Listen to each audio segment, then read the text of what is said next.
一集，我哋會一齊睇下呢一位嚟自亞爾巴尼亞嘅修女，點解會離開自己屋企人，離開自己熟悉嘅地方，去到印度加爾各答，服務嗰啲身處貧病邊緣嘅人，將愛嘅信息帶俾佢哋。依家就等我哋睇下動畫製作人點樣將呢一位和平獎得主德蘭修女嘅感人故事重現喺大家嘅眼前啦。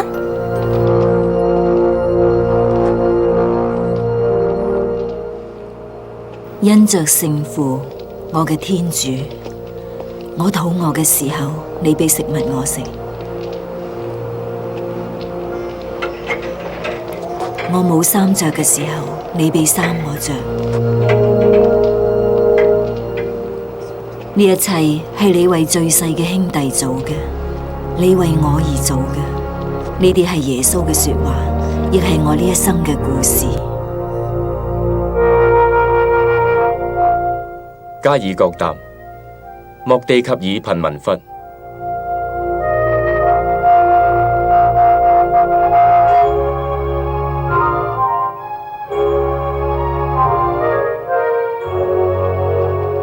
仁愛傳教女修會，當時係1979年。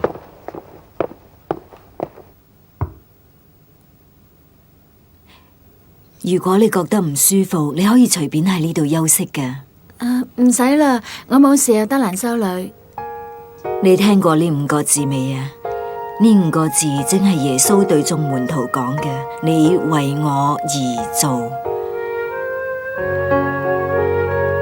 嗰位就係耶穌啦。所有嘅窮人都係，如果佢識講嘢，佢會多謝你嘅。唔係啊，我應該感謝主賜一個機會俾我，等我可以透過服侍病人嚟侍奉佢。主有我嘅孩子，等我去啊！唔該你啊，英尼斯。知唔知我哋嘅名係一樣噶？英尼斯修女？我嘅昵稱係伊尼斯，佢哋喺阿爾巴尼亞就叫我英尼斯。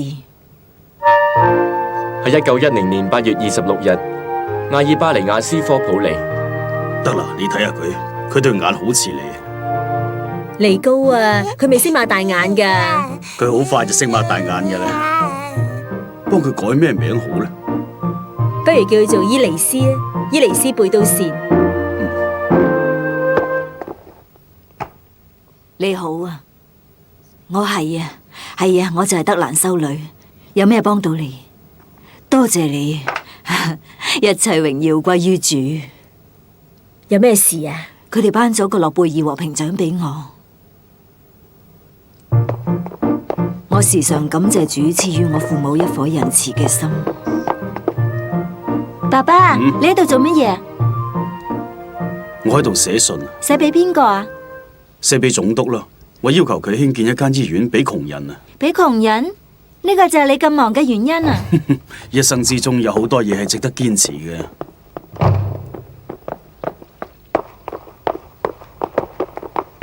嚟啊！我要你哋幫手啊！阿嘉，你去幫補啲熱水啊！伊尼斯，你去煮啲熱奶啊！拉澤啊，去幫姐姐手。唔知係咪應該俾佢哋睇到咧？從新教學到嘅嘢，通常比言教更多噶。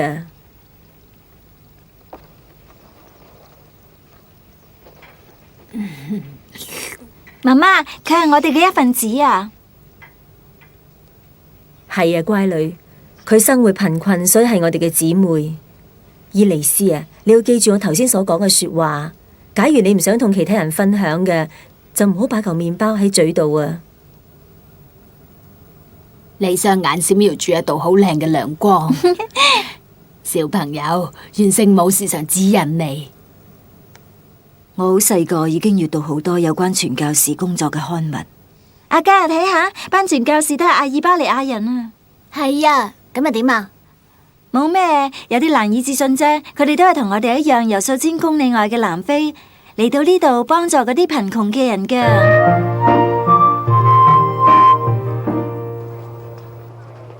我有需要到奧斯陸咩？係啊，德蘭修女，你需要去。我唔知，不過我真係唔想成為眾人嘅焦點。我明白，但係我認為你應該去嘅。因為我肯定呢件事嘅重要性會對我哋整個教會產生實質嘅影響嘅。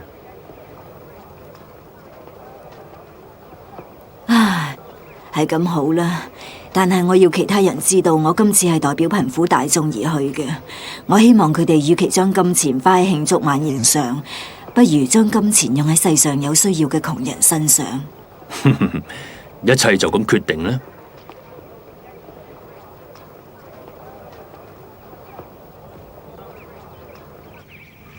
年青嘅時候，我對天上嘅慈母嘅愛與日俱增。每日下晝我都去探望，而且我時常都問佢同樣嘅問題。請你話俾我知，上主要我做啲乜嘢啦？我知道佢期待我做啲嘢，但係我唔知係乜嘢，我感到好困惑。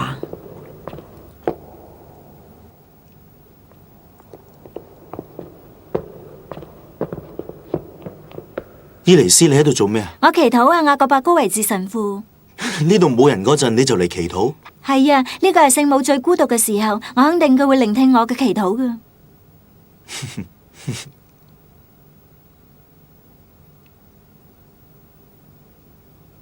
聖母，求你俾我見到主耶穌準備俾我嘅道路啦。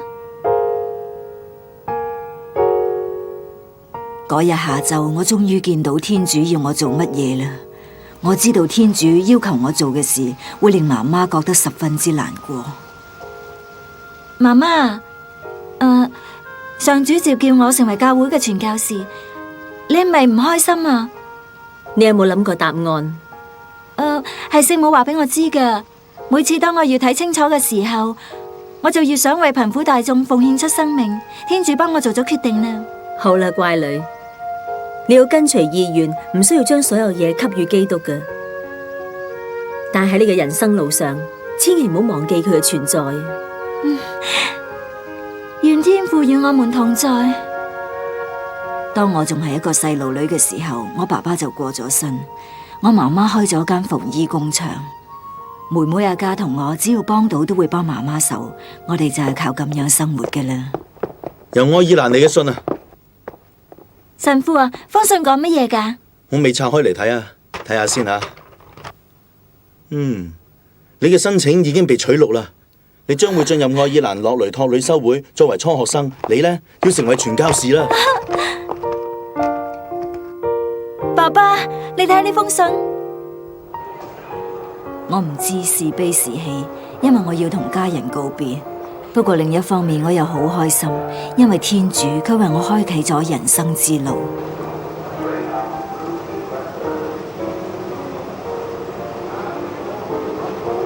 雅各伯高維治神父，神父，我好苦惱。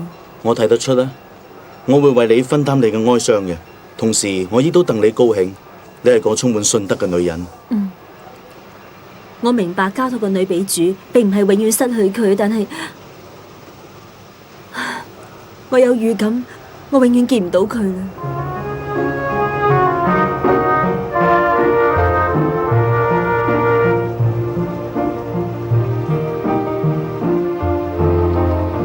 我知道愛爾蘭同阿爾巴尼亞係完全唔同嘅，忽然間要去一個陌生嘅環境，我有啲擔心。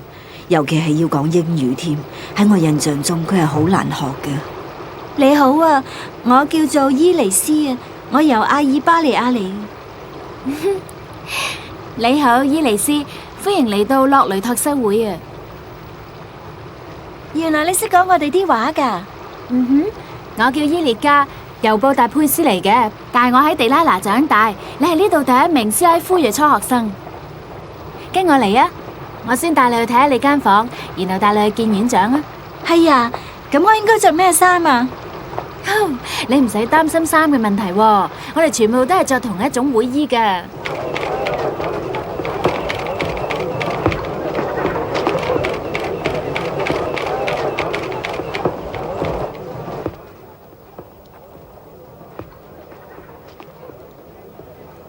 我希望可以上天堂，但係由於我嘅知名度高，所以我要忍受好多嘢。一直以嚟我都好厭惡嗰啲榮譽。修女啊，你試諗下，將會有好多人因為你嘅行為而受到感動㗎。啊！你令我諗翻起我自己啱啱嚟加爾各答嘅日子啊！嚟啊！洛雷托女修會喺加爾各答辦咗間學校，佢哋指派我嚟做嘢。當時我仲好年輕，只係得19歲，我開始察覺到人間嘅貧困同埋不幸。不過我唔俾自己喺痛苦中流半滴眼淚，我要強忍住唔好喊。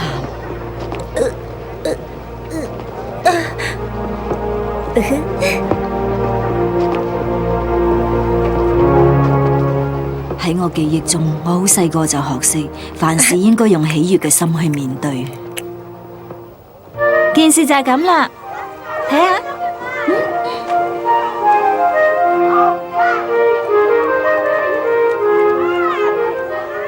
你做咩啊？我想送一隻鞋俾加費羅啊，媽媽會好嬲噶。我就話佢唔會啦。你唔需要咁做噶。你講得啱啊，我要送晒一對俾你啊。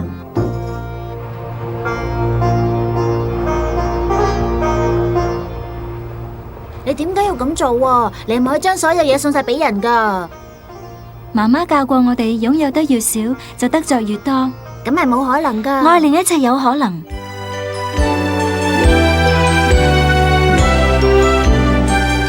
一直以嚟我都好清楚，喺我面前，直至我過身為止，要行嘅路到底係點樣嘅。我教書同埋開辦學校，教導嗰度嘅女仔，我中意聽到佢哋把聲。德蘭修女啊，我係多拉啊。入嚟啊！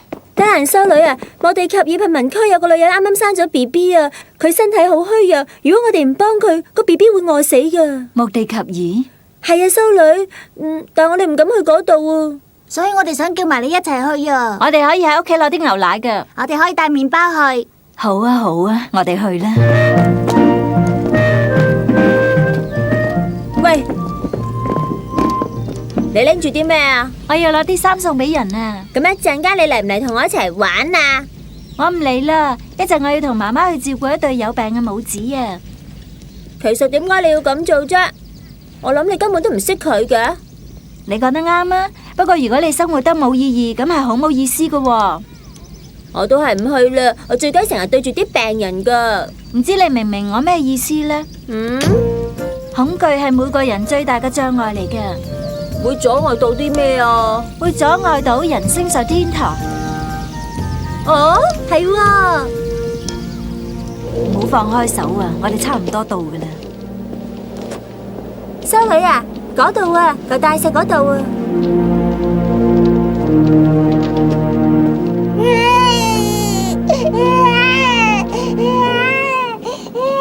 嚟啦，你哋唔使驚噶，我需要你哋幫手啊！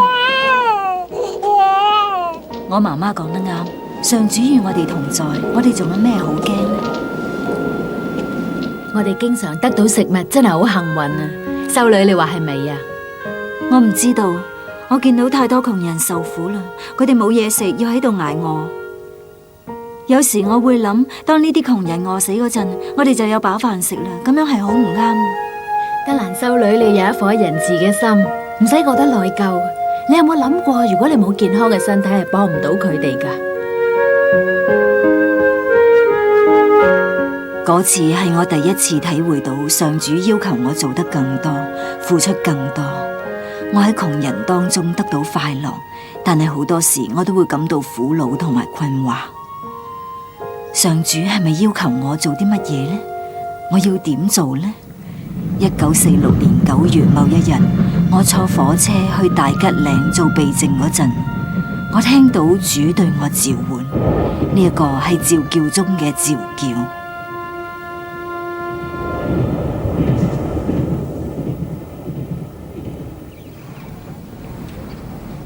挪威奧斯陸1979年。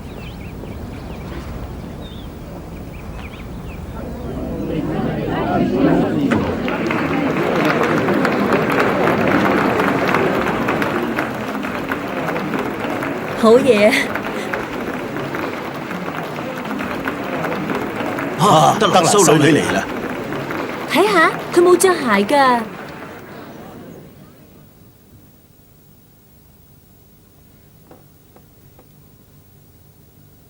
喺我開始今日嘅演講之前，我邀請所有人同我一齊祈禱。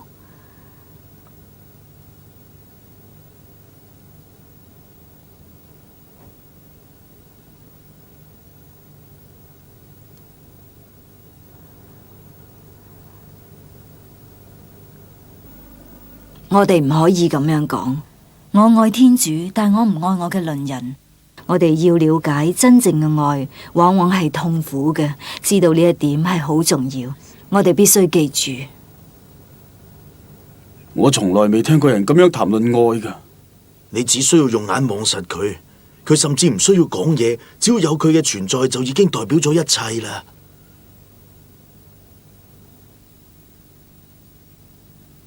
好啦，今日到此為止，我哋喺食飯前先洗手。係修女，早晨啊，德蘭修女。日多達院長，我啱啱經過呢一度，我仲以為你想見我添。啲學生進度點啊？好好啊，佢哋都好努力啊。不過有件事我想同你講。係咪好重要嘅事啊？唔係啊，院長，我需要你嘅指引啊。我聽緊你講㗎。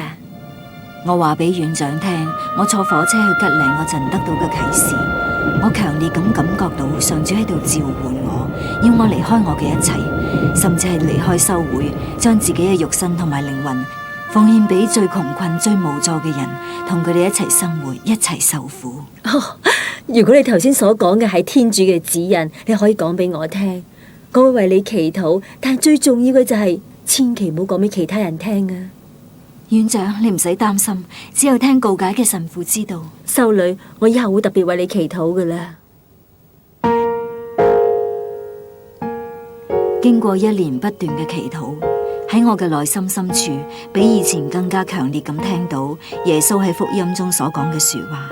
因為你係為我最細嘅兄弟而做嘅，即係為我而做。冇幾耐，教宗就批准我離開女修會。於是我喺1948年嘅夏天離開咗洛雷托修會。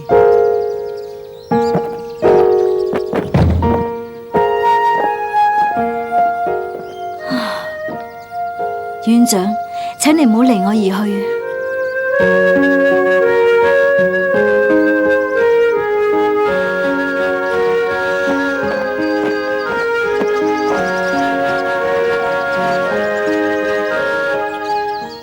嗰日，我開始物色一笪服侍最窮困、最受苦嘅人嘅地方，但係原來上主另有安排。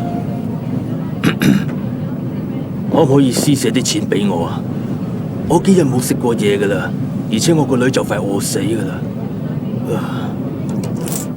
你攞去啦，先生，我留低一個買嘢食就得噶啦。真係好多謝你啊，修女，多謝。修女，你可唔可以為天主教報社捐獻啊？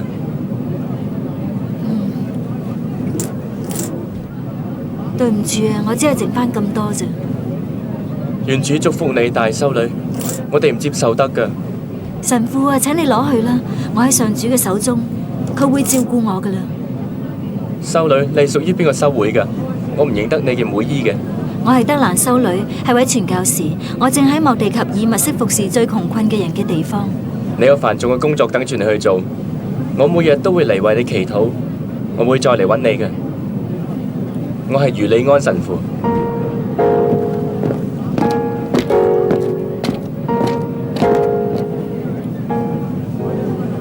而家我已經身無分文啦，但係喺嗰一刻，我嘅內心反而充滿住平安喜悅。我嘗試由另外一個角度去睇，我發現我再冇乜嘢依戀啦。直至當我真正明白我細個嘅時候聽過嘅說話，呢句說話時刻喺我心中回響。我哋擁有得越少，就得着越多。嗰一刻，我發覺我得着一切。主啊，請你帶領我行呢條路，我知道你唔會離棄我，請你幫助我相信。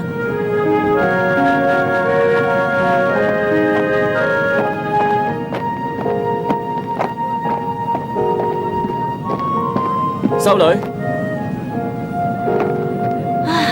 余利安神父，你揾我有咩事啊？呢啲係佢哋叫我轉送俾你嘅。俾我嘅？初時我都唔係太肯定，但係當佢哋話俾一位着白色紗麗嘅修女嗰陣呢，邊個俾我噶？係一啲聽過你個計劃嘅人咯。我嘅計劃？修女我唔知道啊，或者係個奇蹟啦。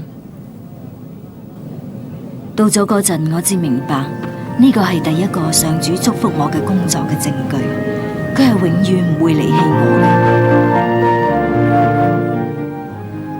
嘅。喺我拜見教宗若望保祿二世嗰日，我嘅內心充滿萬分喜悅，因為呢一日我已經期待咗好耐。我哋有好多事需要傾，有好多工作需要做。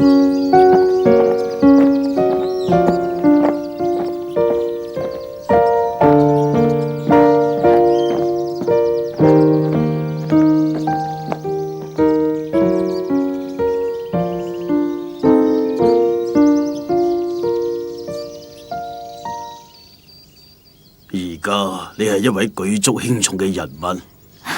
其實諾貝爾獎只係代表其他人欣賞我嘅工作，但係我唔係為佢哋而做，我係為主而做。我知道，我經常都有密切留意你嘅工作，而家你已經為人熟悉啦。聖父，我作為公眾人物，但係影響力有限，我唔配有呢件細小嘅會議。但願我哋所有人都具有你嘅力量同埋微笑。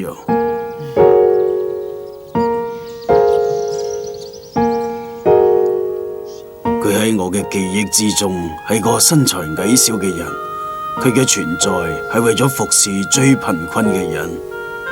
佢有無窮無盡靈性嘅精力，呢種就係愛基督嘅精力。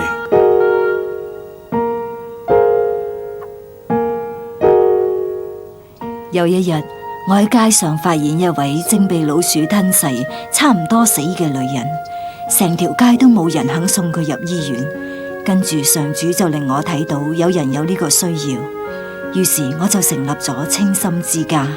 呢度係俾一班被遺棄嘅人有尊嚴咁去世嘅地方。我記得另外有一次，我抱起一個只有幾個星期大嘅嬰兒，同埋佢嗰位患有麻風病嘅媽媽。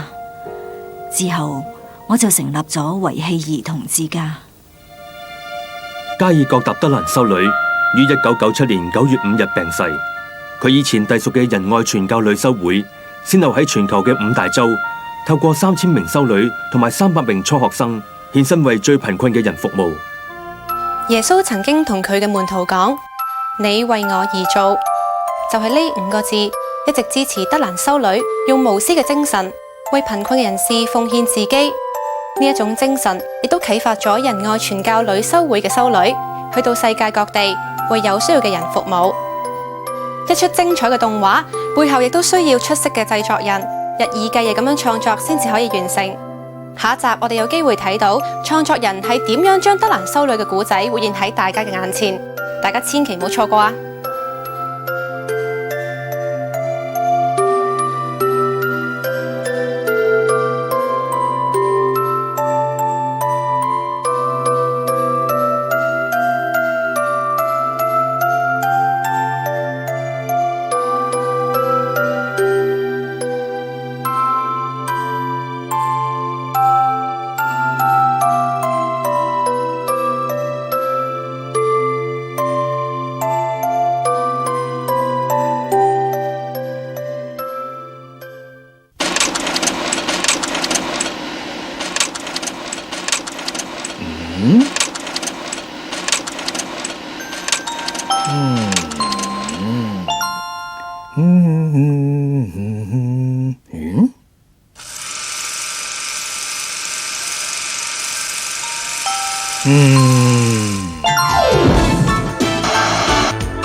大家收睇《天主愛動畫》，我係吳學兒。相信大家有收睇上一集嘅第5個字，都會被德蘭修女嗰份無私嘅精神所感動。其實一出精彩嘅動畫背後都需要製作人不眠不休咁樣創作，付出心機同埋時間先至可以完成。究竟呢啲製作人係點樣塑造出德蘭修女嘅卡通角色呢？佢哋喺製作過程之中又有啲咩得着呢？依家就為大家送上第5個字嘅製作特輯。事實上，並唔需要有片言隻語，我哋都明白到德蘭修女為人做嘅一切。佢好簡單咁樣以佢嘅生活嚟教導我哋點樣去度過基督徒嘅生活。我點形容佢好呢？我諗我會咁形容佢，佢係最貧苦同埋被剝奪人權嘅人嘅希望。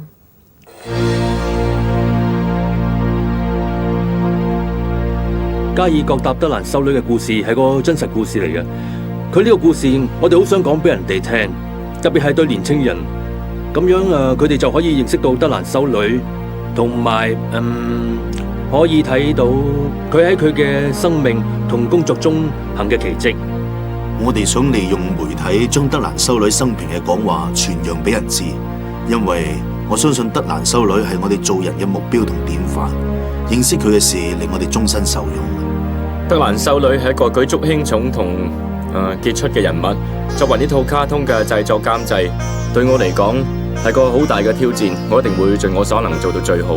喺製作入邊，我哋由佢神修同細小嘅身形帶出佢最和藹可親、最樂於奉獻嘅一面。套卡通嘅內容方面，完全忠於德蘭修女嘅精神。佢適合任何年齡、任何種族、任何階層嘅觀眾收睇。呢一個係一個莫大嘅挑戰，我諗我哋已經達到咗啦。我認為今次嘅製作係一個好好嘅開始嚟嘅，因為呢一個係俾小朋友同埋青少年認識到德蘭修女嘅好機會嚟。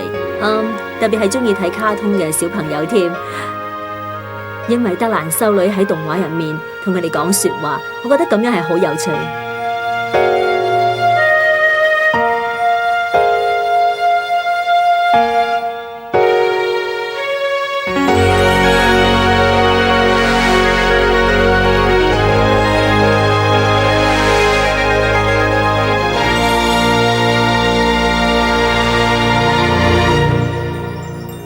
卡通有獨有嘅特色，令啲觀眾呢好易明白，好易接受。當你喺度講故事嗰陣，你會用啲既直接又簡單嘅方式嚟傳達信息。你需要運用技巧，引起啲觀眾嘅好奇，同引起佢哋嘅興趣。我哋嘗試將佢製作得更真實，因為動畫中嘅人物的確存在，我哋冇必要畫得太過誇張，表情動作照正常得噶啦。我哋呢，第一次嘅素描係用鉛筆完成嘅，盡可能嘗試達到同真人最相似嘅效果，咁樣先夠真實噶嘛。我哋係用呢啲箭板嚟到素描嘅，佢嘅體積呢好似呢個屏幕咁大，咁已經好足夠噶啦。拖拉嗰陣唔似滑鼠嘅，佢可以令你更加容易咁樣喺屏幕度素描，只需要好簡單咁樣就可以畫出你想要嘅畫型啦。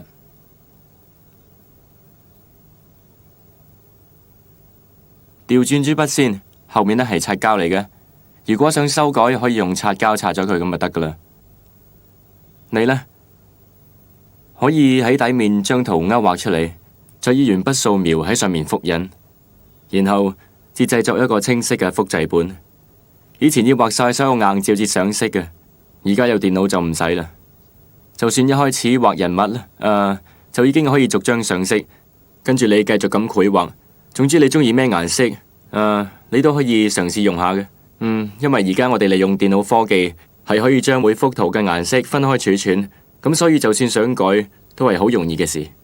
至於劇情描繪版方面呢，我哋就會利用一啲模型嚟輔助嘅，然後就將佢哋放入劇情描繪版入邊，咁呢就可以有個唔錯嘅效果噶啦。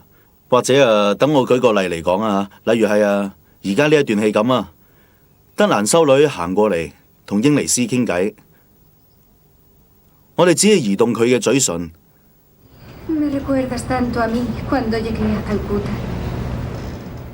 咁樣睇起上嚟呢，就好似德蘭修女喺度講緊嘢咁啦。我哋亦都用草圖，佢可以明顯咁樣做個指引，為動畫製作嘅人確定時間。我哋可以好似預演咁樣去睇下，放晒啲嘢落去夠唔夠時間。咁樣我哋就可以清楚知道跟住應該點樣繼續畫落去啦。我參照劇情描繪版呢啲模型，完成版本上嘅一啲基本繪圖。而完成之後呢，我要肯定佢哋係互相有關聯嘅，就好似背景動作咁啊。因為呢一度好多視像圖背景係逐個圖層移動嘅，所以我必須要肯定佢哋同動畫係要一致嘅。我會利用呢啲畫格做成一種攝影嘅動作，呢啲係動畫軟件都做唔到嘅。同你哋舉個例啊，例如畫白鴿飛過嘅路線，我哋唔會畫晒出嚟嘅，我只會畫佢飛入去同離開嘅畫格，因為冇必要畫晒所有嘅動作出嚟嘅。呢啲係其他嘅角色，我遲啲先畫，因為佢哋係次要嘅，唔需要勾畫嘅輪廓。喺背景方面，我哋基本上對電影唔同背景嘅出處做過一啲好深入嘅研究嘅。由加爾各答到愛爾蘭，再到阿爾巴尼亞，我哋嘗試去表達出一啲當地特有嘅建築物同埋社會氣氛嘅特色。我哋想清晰咁樣表達出加爾各答貧窮嘅生活，呢一點係好重要嘅。但係對呢啲咁抽象嘅背景，好明顯呢係非常之複雜嘅，因為佢哋係需要用簡單嘅手法嚟到完全咁樣表達出窮人不為人知嘅一面。用隻狗，甚至用隻老鼠，有時既可以達至一個平衡嘅問題，又唔會過分突出故事嘅背景，亦都唔會流於簡單，唔係呢就會太過普通噶啦。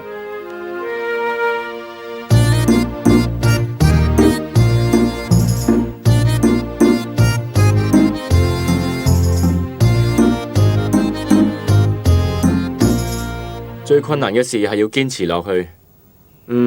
我哋經常要提醒自己嘅係要摒棄卡通製作人正常嘅習慣。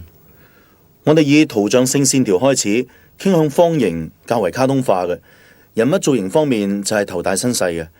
但係之後或者係因為對於呢個故事嘅特別感覺啦，所以我哋接納建議，稍微淡化人物嘅線條。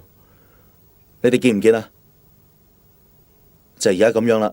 我嘗試採用簡化嘅筆觸同埋去除埋其他嘅一啲冇必要出現嘅多餘細節。一開始嘅時候，我哋邏輯咁將焦點集中喺德蘭修女度，佢係全套動畫最難畫嘅人物嚟嘅，因為故事開始嗰陣，佢已經係一個70歲嘅婆婆啦，面上面有好多皺紋，所以當我哋要將佢嘅特徵外推至動畫設計同埋啲抽象嘅圖像性線條嗰陣，就會出現問題啦。當我哋畫佢塊面，因為佢實在太多皺紋啦，喺製作動畫嗰陣，自然就會變得相當之複雜同埋難畫。如果唔要皺紋，咁德蘭修女睇起嚟又太過後生，咁但係太多皺紋又唔美觀，我哋真係好矛盾嘅。不過咁的確好有趣同埋好有挑戰性，因為製作人物嗰陣可以有好多嘅發揮空間。佢對眼同埋表情，仲有對手都布滿皺紋，仲因為關節炎而變得彎曲。而德蘭修女雙腳，你都見到啦，佢呢一雙腳已經行咗無數嘅路，喺雪地上，佢着嘅仍然係窮人着嘅拖鞋。佢嘅一生就好似一本故事書咁。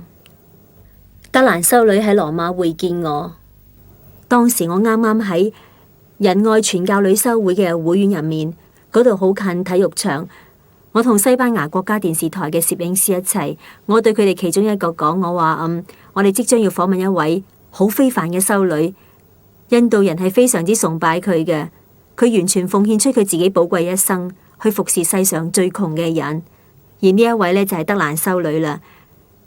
佢真係一位好獨特嘅女性嚟嘅。跟住我哋就完成咗我哋嘅訪問。我留意到嗰個攝影師呢，佢一直都係保持近鏡嘅。佢將鏡頭嘅焦點放喺德蘭修女身上，佢經常都影住修女對眼嘅。我問佢點解呢？點解你一直影住佢對眼呢？佢話俾我聽，佢話我唔認識呢一位德蘭修女，不過我可以話俾你聽，佢對眼好特別，有一種攝人嘅魅力，好似嚿磁石咁樣。如果可以嘅，唔使加把聲，佢對眼已經係識講嘢。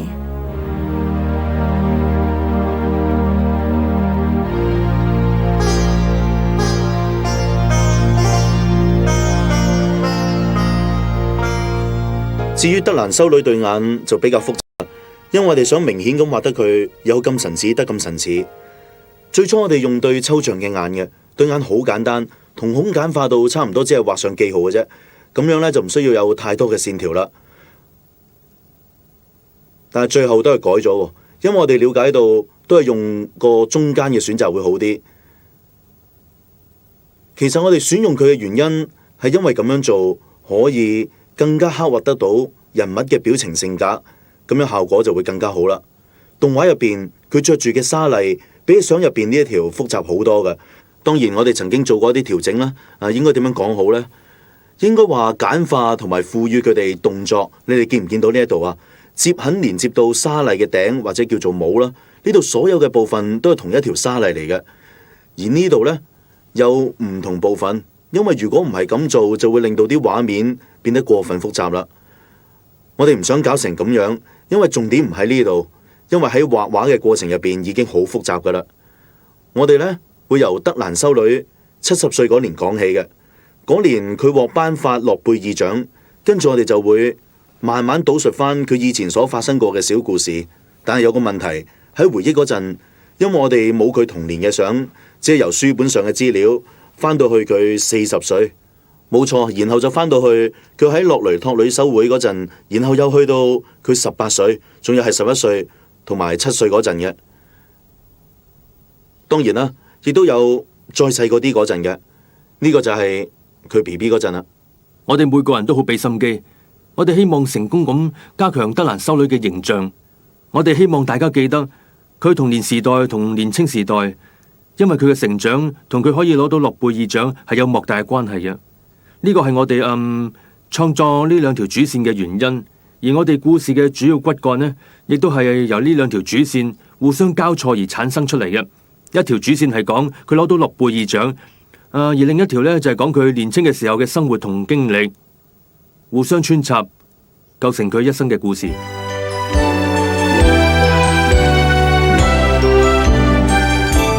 劇本結構頗為複雜嘅，因為片段中經常出現倒敘情節，由1980年翻到去1910年，然後我哋又會由1920年翻到去佢70歲，即係1980年嗰陣啦。我哋會從旁加以解釋嘅，因為敘事嘅層面比較複雜。如果我哋唔詳細加以解釋呢，啲觀眾呢就會好混淆噶啦。我哋選用好多種唔同嘅色彩，目的就係想用唔同嘅顏色嚟到分辨年代。當佢童年嘅時候，我哋就用一種比較明亮飽和嘅田園顏色，感覺就好似《愛麗絲夢遊仙境》一樣。喺1930同1940年，佢去加爾各答嗰陣，我哋就選用啲比較暖和嘅顏色啦。但係之後嘅顏色運用就好唔同咯。我哋會用一啲比較單調嘅顏色，因為咁樣反映出佢係處於困境嘅。跟住我哋又翻到去1980年，當時德蘭修女受到世人嘅讚揚，而且仲獲頒發諾貝爾獎。呢啲現實嘅片段，我哋會用比較暗淡嘅顏色，咁樣就可以分開係現實啦，定係過去啦。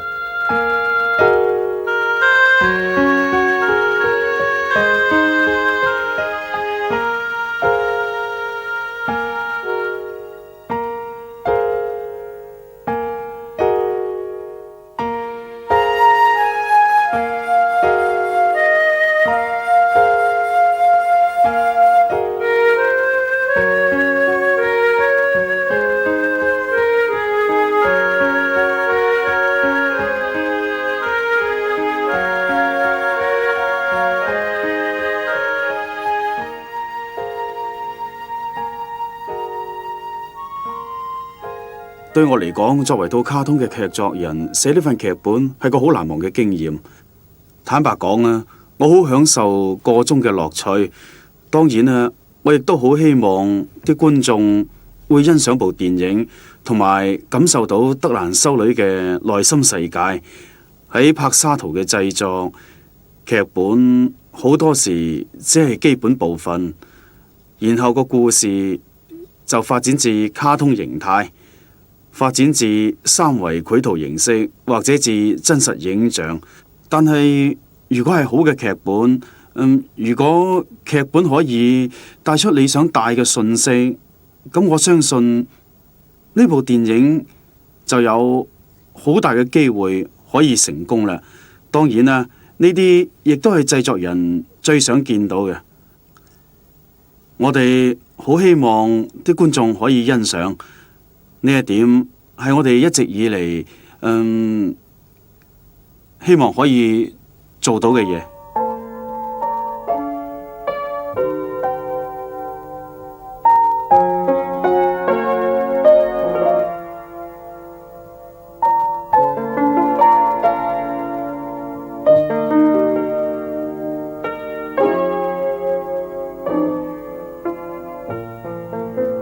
我哋試諗下每日發生嘅奇蹟啊！好多年青人都想喺呢一個快樂之城幫佢嘅。由西方嘅角度嚟睇，呢一度係其中一個令人最可怕嘅城市。啲人充滿恐懼，因為周圍都見到啲痛苦、飢餓同埋貧窮嘅人，有無數嘅病人、麻風病患者同埋其他種種不幸嘅事發生。你試諗下，喺度微笑同埋充滿喜樂就係一個奇蹟啦。所以話奇蹟每分每秒都會出現嘅。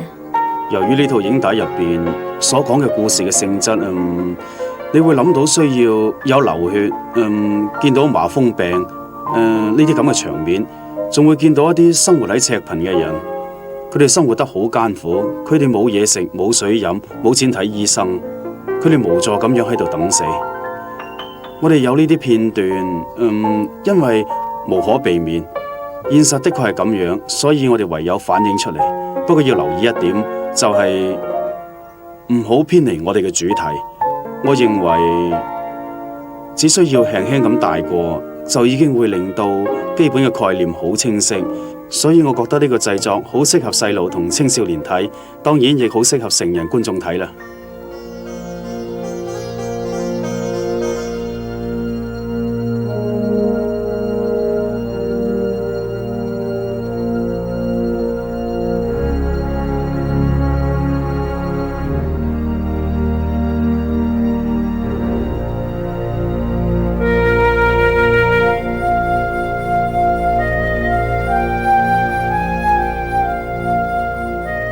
冇錯，呢個就係德蘭修女嘅故事。事實咧顯而易見嘅，德蘭修女過住啲不斷祈禱嘅生活，認識到佢可以同佢一齊共事，真係我嘅榮幸嚟嘅。佢值得我哋敬佩。如果我哋唔明白係乜嘢推動德蘭修女去做呢一切，咁就講明咗你唔明白佢係一個點樣嘅人嚟。佢係俾佢對天主嘅愛所推動而不生捨己為人。佢憑住對主嘅愛去愛佢身邊嘅人，佢用愛侍奉主。德蘭修女，有攝人嘅魅力，佢做咗啲乜嘢呢？佢點解要咁樣做呢？佢可以放低一切，只係為咗做好一件事。我見證過無數嘅年青人點樣以德蘭修女作為佢哋侍奉主嘅榜樣，佢哋受到感動，因為佢哋見到天主降臨喺德蘭修女嘅心入邊。年青人想達成佢哋所渴望嘅事，佢哋感情豐富，佢哋樂善好施，佢哋積極進取同埋充滿夢想。我諗上述呢啲年青人佢哋獨有嘅特質，全部都可以喺德蘭修女身上一日揾到嘅。縱觀現今世界，好多人都着重喺消費主義同埋物質主義之上，我就認為德蘭修女正好給予我哋世人一個最簡樸嘅生活模式啦。我哋嘅德蘭修女係個弱者中嘅弱者，但佢竟然能夠成為大家嘅典範。佢教導我哋施比受更為有福，呢一個係佢教導最富有嘅人最寶貴嘅一課嚟嘅。我哋應該多謝佢。好難明白捨棄一切嘅人點可以咁開心快樂。佢呢個意念的確係難以理解，佢超越咗現今社會嘅概念。佢嘅一生就係犧牲同埋喜樂。我認為我哋嘅德蘭修女係個充滿愛心嘅人，但係毫無疑問，佢同時亦係個充滿痛苦嘅人。佢見到周圍嘅窮人同埋垂死嘅病人，佢會感到異常痛苦。我哋就係將呢一點去戲劇化。嚟到處理咯。當然亦會以音樂配合啊。但係呢，我哋亦需要好小心咁處理，唔可以將內容過分戲劇化，因為呢出動畫並唔係一套話劇嚟嘅，而且佢嘅一生係個令人好感動同令人覺得好可愛嘅故事嚟嘅。佢嘅故事令人百聽不厭，同埋令到聽到嘅人有所得着。